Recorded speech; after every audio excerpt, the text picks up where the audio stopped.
Yes, using this. If this isn't enough, here's a longer explanation. Totally Accurate Battle Simulator is a game that involves building armies with units ranging from knights and ninjas to wizards and hay bales. It's a game where you can witness Thor being attacked by balloons, Death being eaten by clams, and a cactus face a firing squad. But in this army building game, I'm going to be beating the hardest levels with only one unit. Because teamwork is dead, now let's get this bread. I've done this in the past and beaten the tactically challenging levels using Norse gods, eating cheese, and hiding like a bitch. If you're confused, watch that video first. First level, I tried stampeding them with a mammoth, but he went extinct. The gunsling was outnumbered, so I thought standing on top of this statue could get me out of reach. In the last video, I discovered I could possess the unit and control them myself. If I didn't do this, the scarecrow would run right into the enemy and get in range. With me controlling it, I can accidentally fall off backwards and run right into the enemy. Standing far away to throw birds seems effective, but they always caught up to me. Doing this the conventional way isn't going to work. On this first level, I already need to use my first tactic, summoning gods. But Thor is busy, so I got Zeus from the second-hand store. Using lightning, I managed to kill them all. The second level Zeus can also beat, but you have to start near the bottom of the map and kill the archers before the boxers can reach you. I can't use any legacy units on the legacy levels, which means I can't use Thor. You know, if the gods really cared about us, they would give us renewable energy with their lightning. The next level has the exact same strategy. Keep mocking humans' conductibility and then you reach the bomb level. There's a bunch of explosive barrel units and you're supposed to blow them up when the boxers walk through the area, killing all of them at once. But recently the admins updated the game. Before, when these units died, their barrels exploded. Now they only explode if they run into an enemy, not when they die. I tried every possible way to blow them up. Even when I blew them up with dynamite, they didn't blow up. I tried every unit in the entire game and nothing could explode them. I'm gonna come back to explaining how I did beat this level later because it involves some advanced strategies we haven't discussed yet. The next level you can easily beat with Zeus. I mean, if he ever figures out how to walk sideways.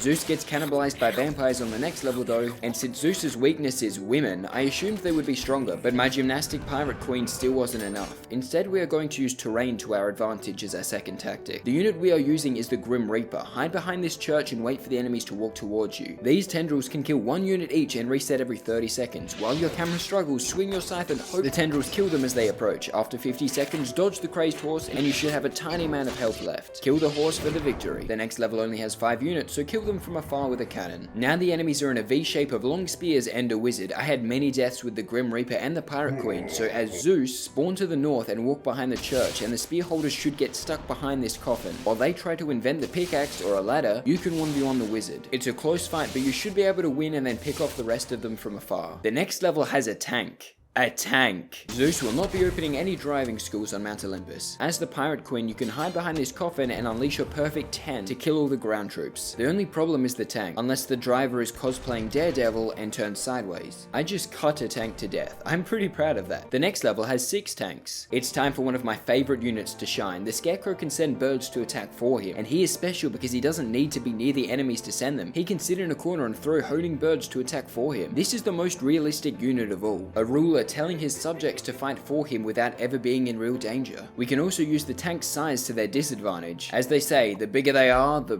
bigger they fall. The tanks get stuck on the tombstones and can't reach me here. Turns out birds pecking doesn't deal much damage to tanks. Pokemon lied to me. But eventually I did it. After beating 6 tanks with a handful of crows, I was pretty confident I could beat anyone. Until I saw they had Thor. My old favorite unit used against me. He can hit me with lightning from far away without seeing me. Hiding behind the church won't save me. The only way to beat this is to beat another impossible level, Bomb. We are back. Now that you know about the infinite range of scarecrows, using terrain to block the enemy, and the cruelty of real-life rulers, you're ready to learn about this level. So I started running like a bitch, climbing the mountain backwards as I threw my birds, but it wasn't enough. This is a big map though, I may as well use all of it. I started on the edge of the map and started climbing as high as I could. The only reason this works is because the Scarecrow has wings and it technically hovers instead of walks. The units followed me, but their useless feet try to walk and slip on the steep incline. But hovering units can just glide up. It just happens that the only infinite range unit also hovers. This is why Scarecrow is my favorite unit, except for Thor. So my murdered. After 10 minutes, I finally won. Now back to Thor. I used the exact same strategy. Seems overpowered, right? How could I ever lose with this strategy? Well, Thor is so good that he still won. I stood up higher and eventually did win the level. This is where I thought every level would be easy. I'd just hide as a Scarecrow and easily win, but I was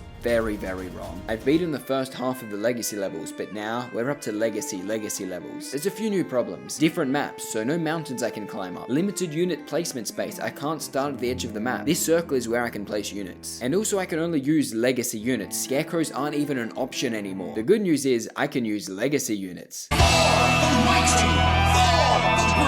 Welcome back, Thor. I used Thor to win the first 3 legacy levels with ease. The next level needs some tactics though. Take control of Thor and run to the edge. You want the wheelbarrow units to run off of the map. Stay as far away from the enemy scarecrows as possible. You're waiting for your lightning to recharge. If you stand in the corner, they should all group up next to each other so you can kill them all with a single lightning strike. Then hopefully you have enough health left to survive a crow kamikaze and win. The next level, Thor gets it easy and gets to just demolish some monotheists. Which leads us to another circle spawn level. Thor is not strong enough to fight 2 kings straight forward, so we're going back to the hiding strategy. When you spawn, immediately head for the pumpkin patch. Since Thor is a short king, he can fit through the trees where the kings get stuck, and then you're free to kill them as you please. Followed by another easy level, and I should probably start using a different unit. Oh, I think the game has chosen one for me.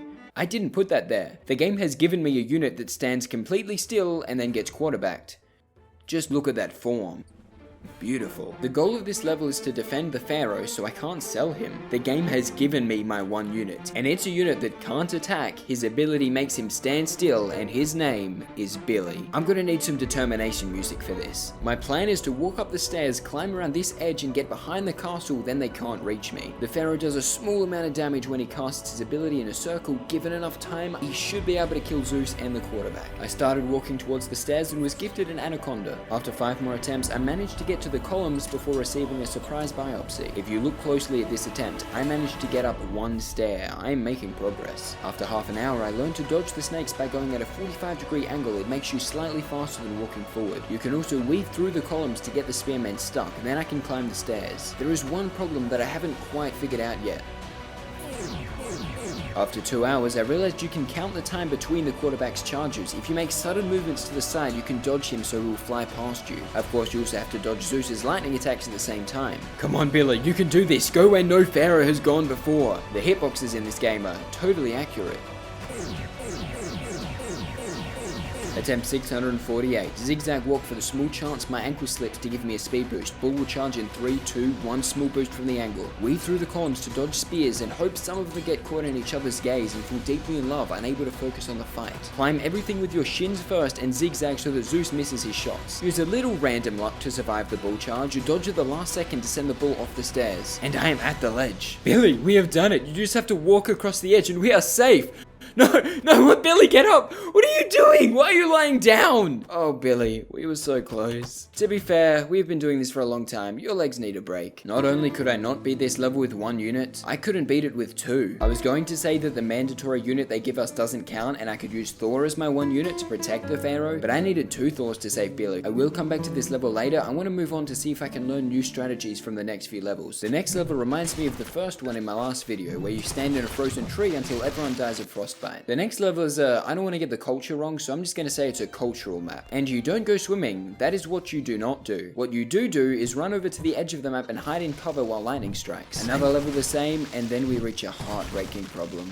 I'm given 2 mandatory units, who both run directly into gunfire as the battle begins. No matter what I do, if I give my units invincibility and shark machine guns, I have to use 2 units for this level. So, can you beat Tab's Legacy with only 1 unit? No. But, can you beat Tab's Legacy with only placing 1 unit? Yes. I didn't place these units. They aren't with me. They must go to another school. I can still place 1 unit, and that unit is Thor, of course. Thankfully, these units I don't have to protect to beat the level. They are just offerings to Thor as he kills everyone. Level beaten with only 1 unit placed. What god do pirates worship? I was about to make a pun, but apparently it really is the flying spaghetti monster, so I've got nothing else to say. Other than they chose wrong. Every level you get a certain amount of points to spend on your army. Usually this doesn't affect me because I only use 1 unit and am well below the limit. But this is the first level I get 6,000 points. Enough to buy a tank. Hell yeah, it's like going back in time to kill Genghis Khan, but I got distracted and started killing everyone. Turns out it isn't that great. I mean, they did get beaten by a scarecrow before. Back to Thor. Although Thor can't survive being eaten by vampires in the next level, I'm gonna have to use another unit. Unless. Place Thor in the top corner and take control of him them immediately. It has to be frame perfect or the AI controlling Thor will cast his lightning, but you have to save it until all the vampires are on you so you can hit them all at once. Then kill the rest while you have 15 swords poking out of your face. The next spooky level, you are surrounded from all 4 sides. Choose the tank unit and blast the path through the bottom bridge. Drive to the edge and take out a few as they approach. Drive marginally better than Daredevil would and go over the cursed hedges and down onto the ground, then drive to the other end of the map while avoiding the pumpkin launchers. Repeat the pattern of shooting a few enemies, then driving to the other side until they're all dead. We have another saving Billy situation. There is a boxer surrounded on all sides that we have to protect. 4 of them are gunslingers who fire into the air and bullets hone in on their target. By using Thor, you can kill one of the gunslingers, then swap to controlling the boxer and start running at the direction of the dead gunslinger. Thor can hold their attention while you run away to safety. While you might be able to get away, sadly Thor can't win this on his own. 2 gunslingers survive every time. Since I can only use legacy units, Thor is the strongest unit I can use, and I don't think I can beat it with just one Thor, but there might be someone who can. There is a YouTuber, Barely Alec, who made a follow-up to my first video where instead of using one powerful unit to beat every level like I did, he used a single peasant, the weakest unit in the game, to beat every level. Maybe he could find a way to beat this level, but I can't. In my desperation, I used multiple units. A banner bearer to keep the boxer in the center of the map away from danger, 2 wizards to deal the damage, and 5 peasants to distract the enemies. Control one of the wizards and aim for the gunslingers. You should be able to kill all 4 within 12 seconds. And if the rest have done their job, the boxer will be alive and you can finish off the miners. We are plus 7 units on this level. I'll come back and try to fix it, however the next level is the final one and I want to see what it holds. The last level also has a mandatory unit that we have to protect, but instead of a useless pharaoh or a suicidal boxer, it's a tank. I actually get to have fun with this one. The 2 horses will get caught in your tracks and die, then carefully hide behind buildings from the musketeers and peek out to shoot. Continue for a few minutes and you have beaten the final level with 0 units placed. But I'm not done yet. There are still 2 levels I haven't completed. The boxer and Billy. I can't seem to beat either of these with just Thor, so I'm going to have to stretch the rules just slightly. I'm going to use units that aren't legacy. They're completely legitimate units in the game that I can use on every other level. The legacy levels just decided to make me only use Thor for some reason. Maybe if I can use the Grim Reaper, the Pirate Queen, or giants holding broccoli, I can win. Back to boxing. I remember that the gunslingers have a weakness, ceilings. Since their bullets come from the sky, if you're under cover, they can't hurt you. So I placed the Grim Reaper down and punched through the air towards the balcony. After I made it with slim health, I sat back and watched a death god eat Westerners and judge them for their crimes of fashion, which only leaves 1 level, Billy. I tried using the Grim Reaper again and using my dodging skills learned earlier. Once they were distracted, I put all the enemies to sleep using my ability. I should probably never use that ability. Even a broccoli wielding giant didn't win. The evil faction has a unit called the Void Monarch, which is a bit more powerful than the Grim Reaper, and I have played so much Call of Duty Zombies that I managed to train the Spartans to follow me around while dodging. I stood close to the Monarch to protect me. I survived a surprisingly long time standing in the middle of the action, but then I accidentally used my ability, so I died standing still again. Next, I used the good faction's strongest unit and ran to the side only to die to a single snake. Everyone else was distracted. He was about to explode and win. I tried a lot of things, but what worked is this. Use the Monarch and the walking strategies from before to get up the stairs to the left. While the Void Monarch shows what it's truly like to rule a kingdom, it's much easier to climb to the top while everyone's distracted and watch as Lizzie 3.0 killed Zeus. Congratulations, you have beaten Tab's Legacy with only placing 1 unit.